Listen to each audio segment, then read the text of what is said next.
G'day, welcome to part 2 of the 6VE1 engine removal. I did some more work last night. I did, like I said, I bricked it up like I said I would on both sides, and I've got the jack on the cross member down there to give me a bit of extra support in case anything goes wrong, but I try to stay out from underneath as much as possible. I've pretty much got the gearbox bolts out from the other side. Hang on, I'll just throw this down here. We need a GoPro, but till I get one, this phone will do.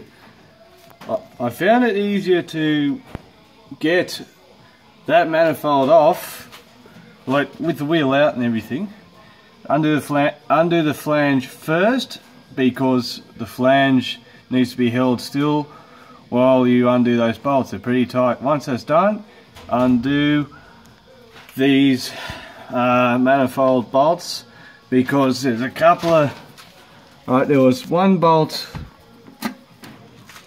there, another one here, right where my finger is.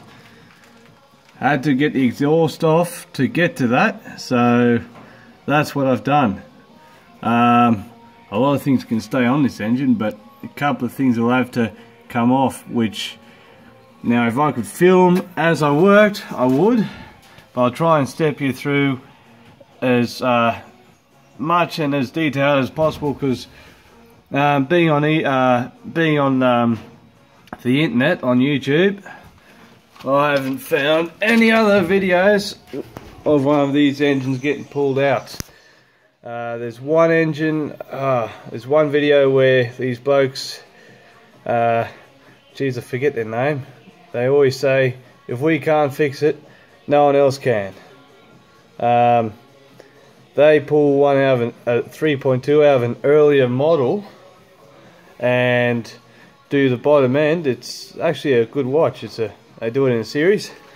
I'll try to remember their name as I'm working, because there's a lot of people working on these engines blind, or they've got their manuals but they don't have the actual footage of somebody doing it. So I'm going to try and provide you with that for the first time, and I am working it out as I go along. So righto, I'm going to get to work on these gearbox bolts and various other things. So yep, I'm going to pause this right now.